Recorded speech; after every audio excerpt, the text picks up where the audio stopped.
going on, y'all? June 28, 2026. June 28, 2026. Welcome to 757 History.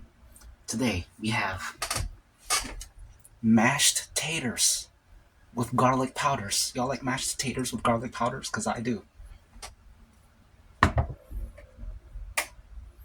Waters, of course. And 2 beef ramens with 2 eggs, sesame oils, cayenne peppers, and salads. Looks great, looks great. It's Sunday. And today, the top global headlines feature major geopolitical developments, ongoing natural disasters, and historic anniversaries. You want to hear more about it? I'ma tell ya. We got U.S.-Iran strikes, of course. High tensions flare as the U.S. and Iran trade military strikes. The U.S. targeted Iranian surveillance infrastructure after cargo ship incidents, while Iran launched retaliatory drone and missile attacks toward U.S. facilities in Bahrain and Kuwait. What else is new? We got the Iraqi Green Zone raid. Iraqi forces executed a massive anti-corruption sweep in Baghdad's diplomatic district, arresting at least 47 pro-Iranian officials and senior politicians. Good. Arrest them. Ukraine infrastructure barrage. Russian forces launched a massive overnight wave of 129 drones and ballistic missiles targeting Ukrainian processing facilities in Poltava and Kiev, leaving multiple civilians injured. Is this crooked? It feels crooked to me. Let's fix it.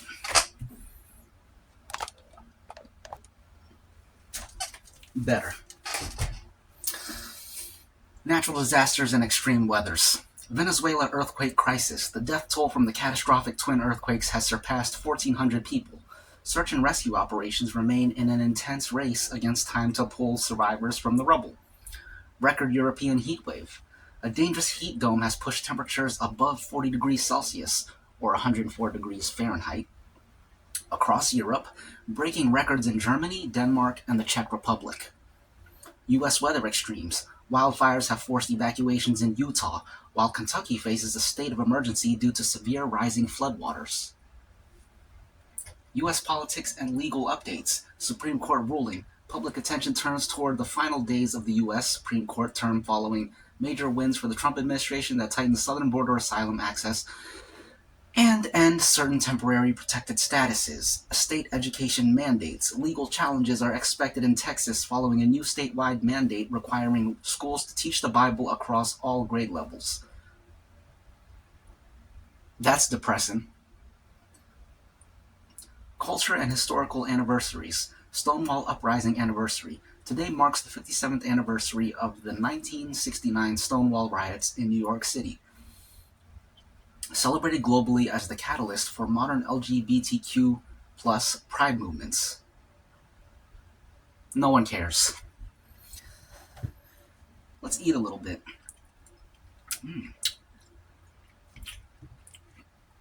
Mashed taters and garlic powders.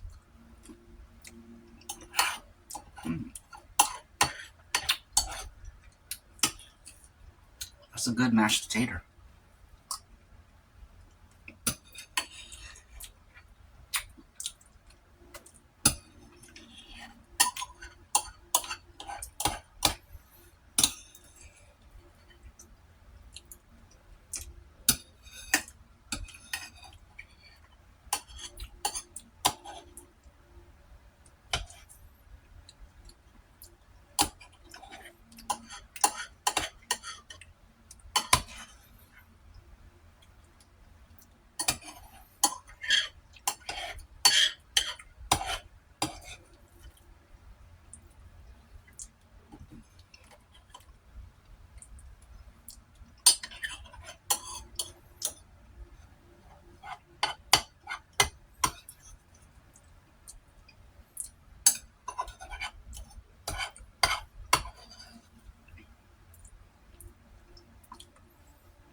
Cheers.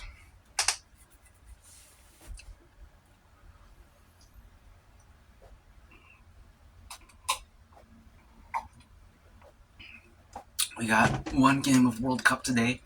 South Africa versus Canada. Who do I want to win? Don't really care. But I don't know. Who cares? Hope they hurt each other.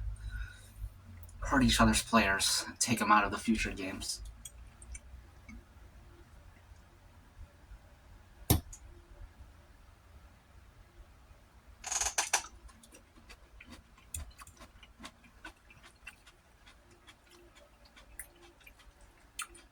But if you force me to choose, I guess I'll go with South Africa. I want South Africa to win.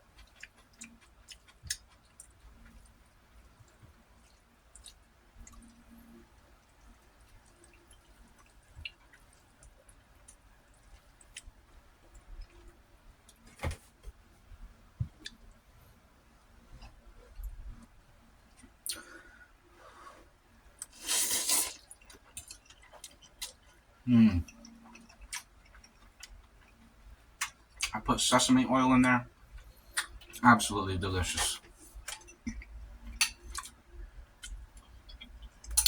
I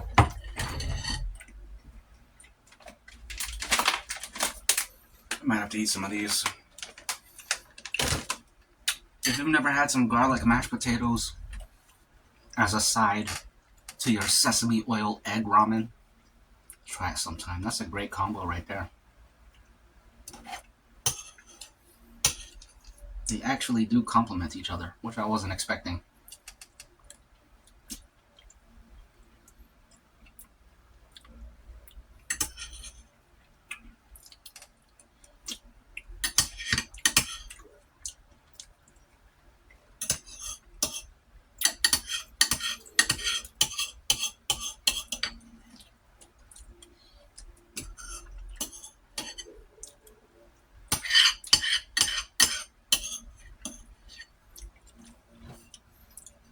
That's done. I didn't even mean to finish it. It was just so good that it was gone before I knew it.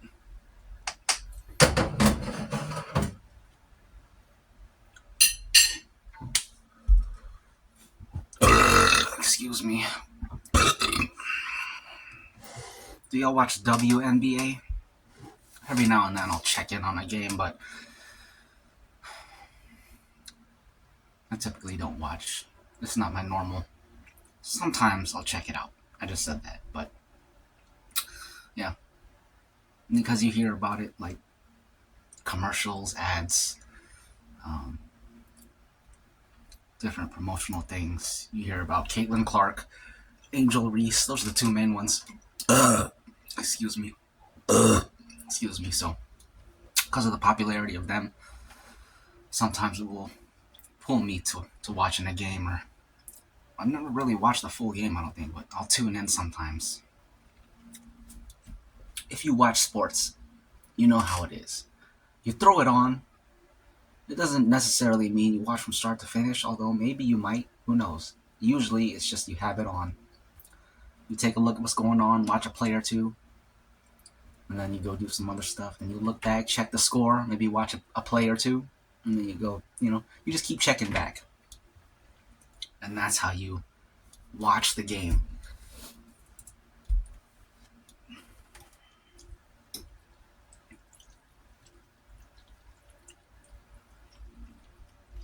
Okay, I think it's time for some heat.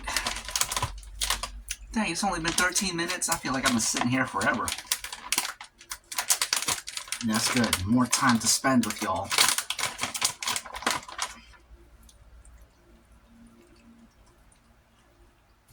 Once again, these are dried Thai chilies. And they are very spicy. Very hot.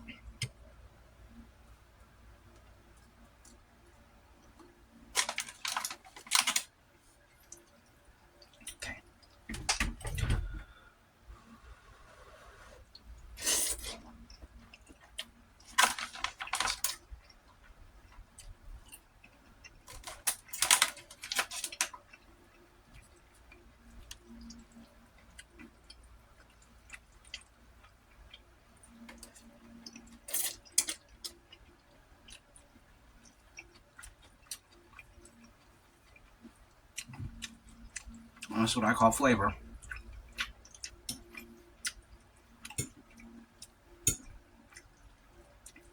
I feel like the heat's not getting to me as much. Maybe I'm adapting. Maybe I got a tolerance now. It used to be crazy hot. No, still hot, but definitely bearable. Now I'm able to actually enjoy the taste a lot more.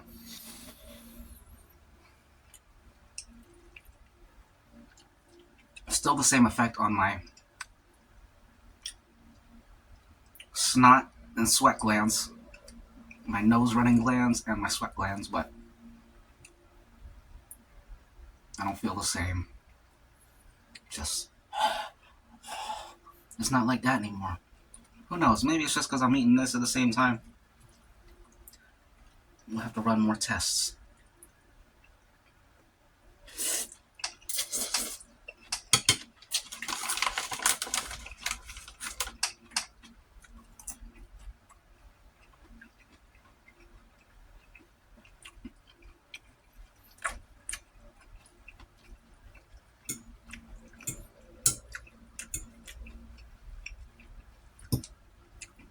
Cucumber.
One moment, please. Gonna blow my nose.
blow my nose again.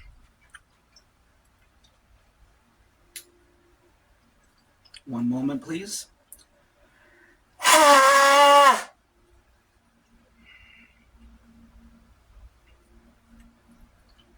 Excuse me.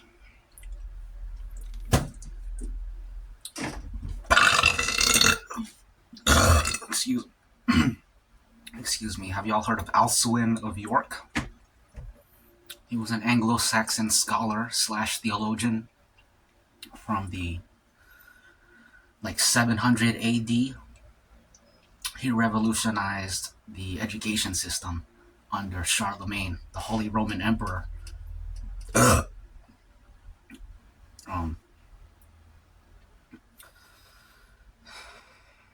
He had some smart things to say, but at the end of the day, he was dumb.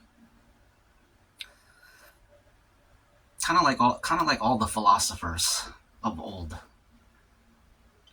It's like, yeah, they were pretty smart, but they were also dumb, because they didn't know a lot. But for their time, they were smart for sure.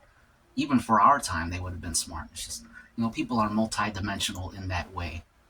You could be brilliant in this one narrow vein of knowledge / life. And then in everything else, or in other things, it's like, you're dumber than a 12-year-old. Anyways, this dude, he was like a tutor for Charlemagne and Charlemagne's family.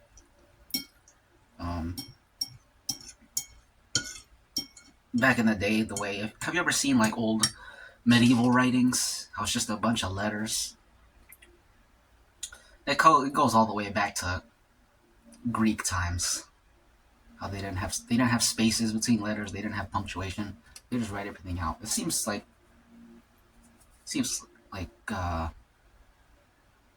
something we take for granted is the spaces between words and punctuation marks. You gotta remember there was a time, centuries ago, when they had never even thought of that. And if you think about it, it makes sense why they wouldn't think of that. Think of that. It's just we've lived with grammar and spellings all our lives. That's another thing. There was no standard spellings for things.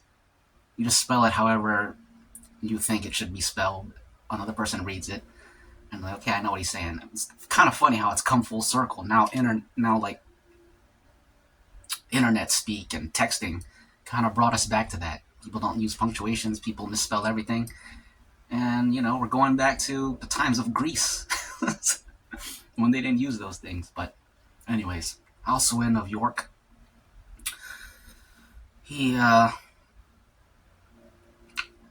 basically, what's the word, institutionalized, standardized, putting spaces between words. I believe they called it the Carolingian minuscule. Same with uppercase and lowercase. You guys probably know this. Back in the times of Greece, all the letters were capital letters. And there are actual names for these different alphabets. I'm not familiar with all that stuff because it gets pretty intricate and complicated and vast. But Alcuin of York, I think he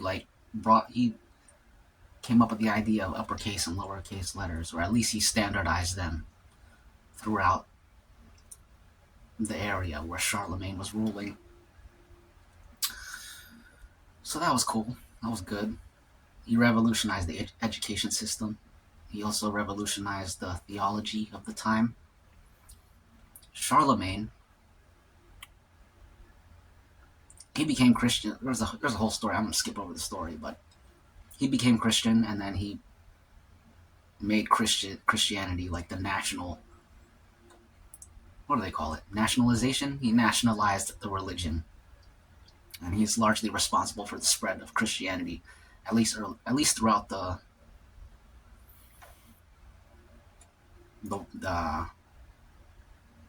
what years was he ruling? I guess the 700s too. I think those are called early Middle Ages. Yeah. Early Middle Ages. Very early. Way before the Crusades. Way before. Wait, was this before the Crusade? I can't remember. But, anyways, Charlemagne.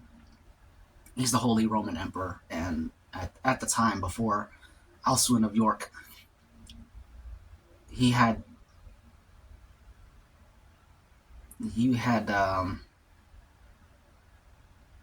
He made it the law that they were just going to execute pagans. If you're a pagan, you're being put to death. That's the death penalty. Only Christians allowed. And Alcuin of York basically made him stop. And he reasoned with him that faith has to be a choice. This goes all the way back to St. Augustine and free will. And the importance of free will and how it interacts with your faith, how it reveals your faith. Faith has to be a choice. If you're forcing people into your faith, then the faith is meaningless because they were forced. So he made Charlemagne get rid of that death penalty for pagans. So that was a good thing.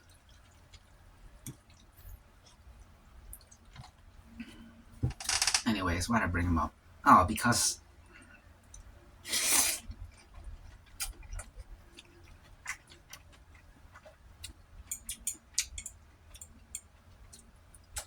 one of his works is basically like conversations between him and Charlemagne's son, the Prince Pippin or whatever. Remember, he was the tutor. So he put into a book his lessons with Pippin and just how he educated with him. And it's like Socrates and Plato, where it's like a back and forth dialogue between them. And in that dialogue are lessons and gems of wisdom and stuff. I think it's all fiction. Like it's not like someone was sitting in there like a courtroom and recording their conversations. I'm pretty sure he just made this fictional account to use as like a teaching tool for his book, you know?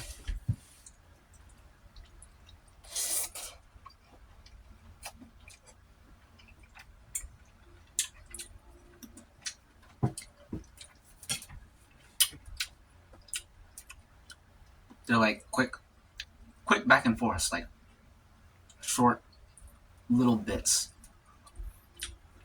So at one point, Pippin says, "What is a word?" And Alcuin says, "A word is a revealer of the mind."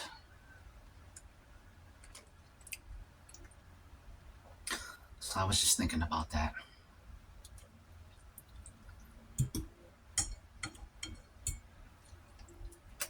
And it makes me think about how many people use words incorrectly. And it's like, yep, that's revealing the mind right there. You're using words that you don't even know what they mean. Why are you doing that? It's because you want to sound like you know what it means, which is revealing your mind. So it's very important to speak correctly, or at the very least, use the correct word for the correct thing, or the correct expression under the correct circumstances. Because anytime you're talking, you're revealing your mind. You know what I'm saying?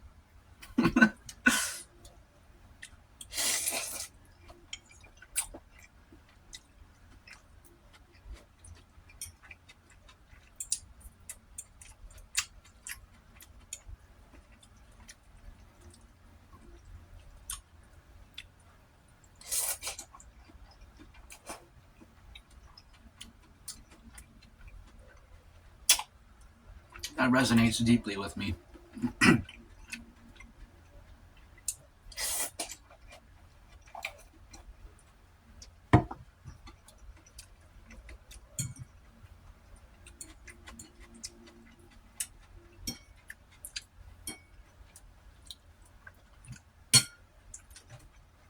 Cheers. Dang, it's only been 29 minutes. I feel like I've been talking my head off and talking your ear off.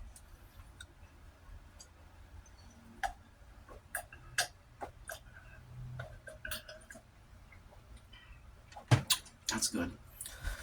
I think I'm ready for some more peppers. Oh, excuse me. Oh, excuse me.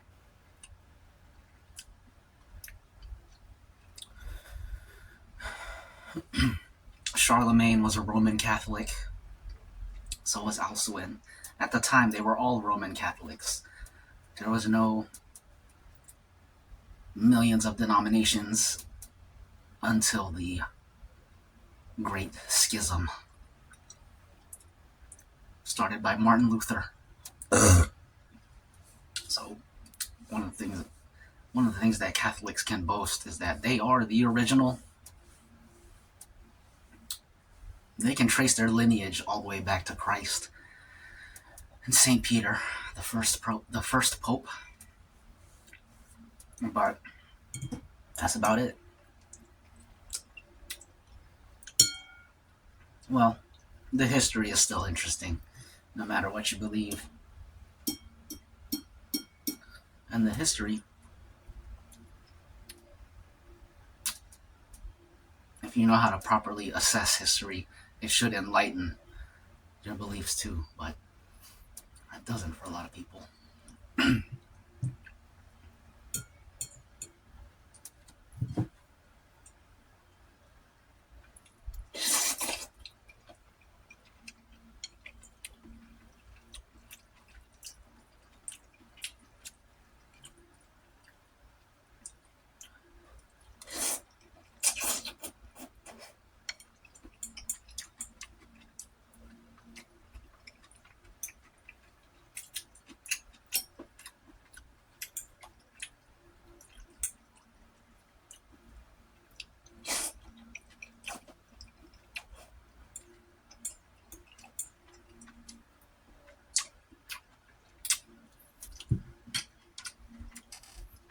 One of the strategies that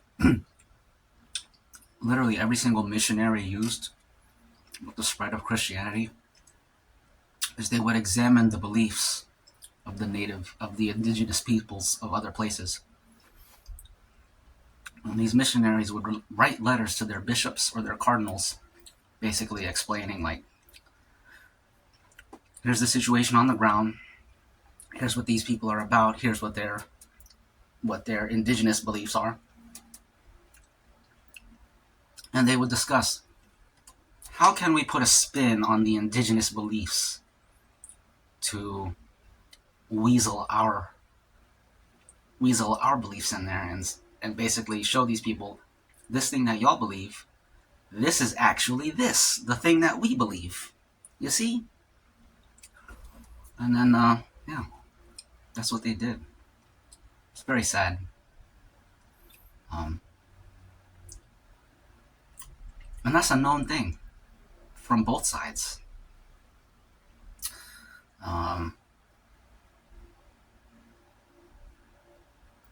St. Patrick did that in Ireland with the 3-leaf clover and explaining the Trinity, because they already had their own indigenous beliefs about the clover and something to do with threes, and I believe they had their own, like,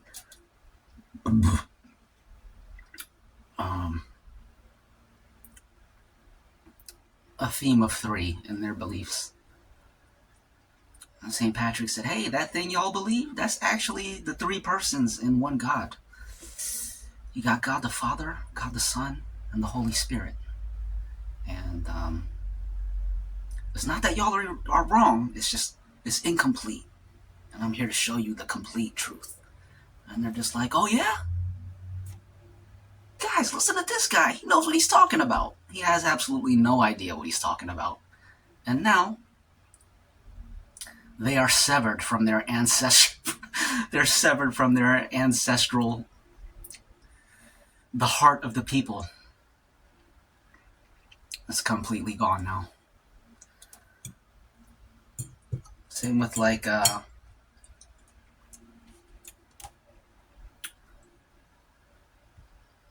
lot of the Caribbean, like how they have voodoo and like Santeria and stuff like that.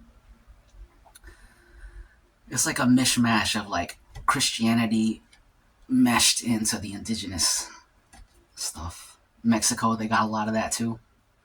Um, yeah, a whole lot where it's like blended.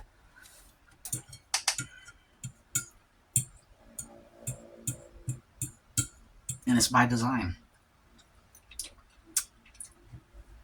The bishops, they planned it. It's in the letters. You gotta look at the letters, man. The primary source readings, primary source materials.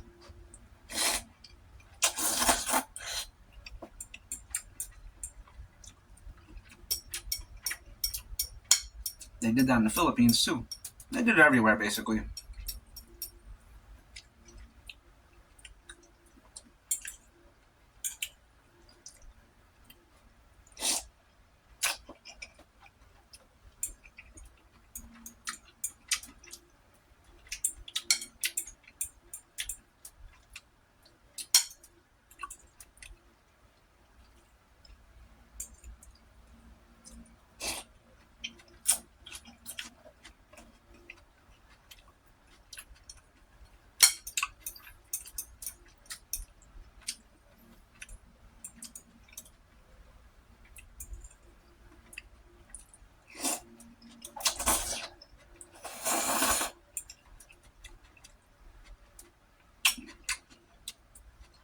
I forgot to eat more chilies.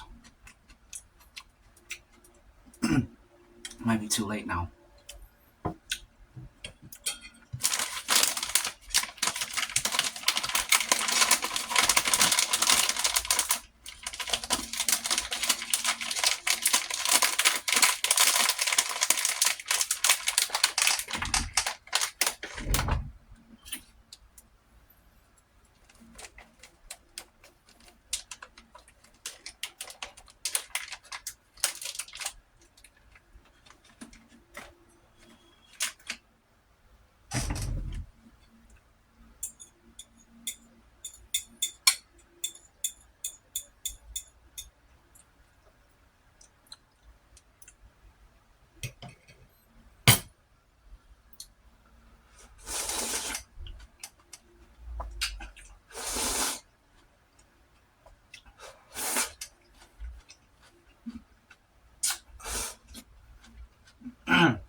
When I learn that someone is religious, I immediately think less of them.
And that's putting it lightly.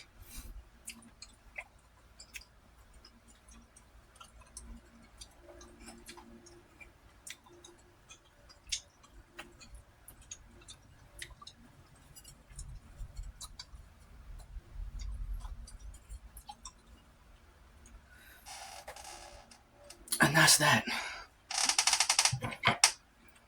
That was delicious. Absolutely delicious.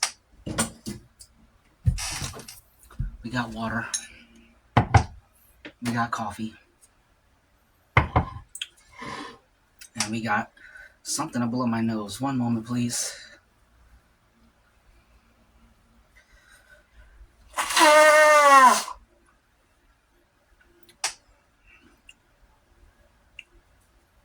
How long till the World Cup game? We got 3 hours.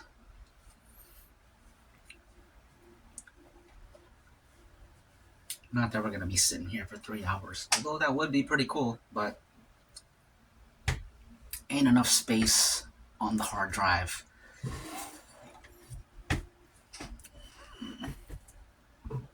Excuse me.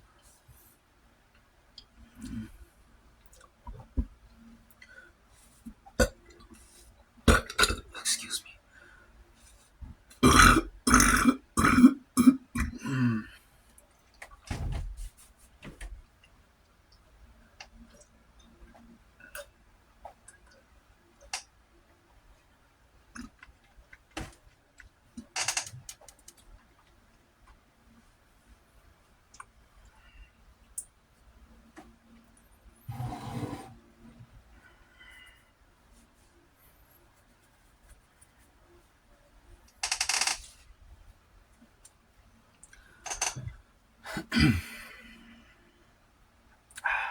Beautiful. Cheers. This is a toast to thinking. Cheers.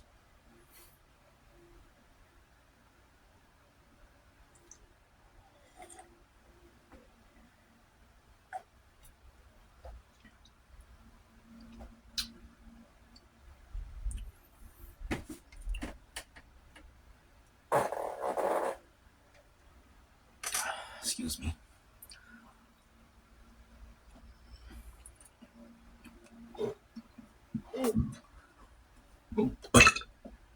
Excuse me.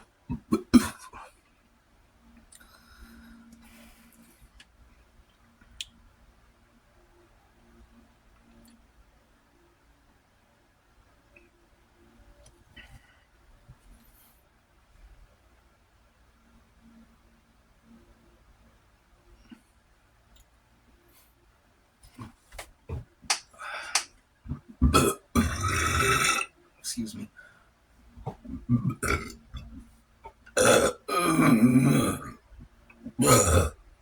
Excuse me.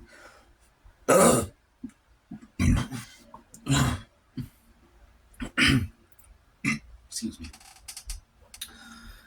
The next toast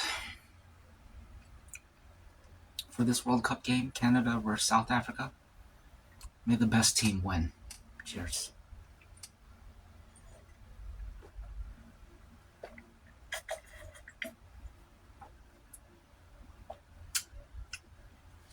And that's that.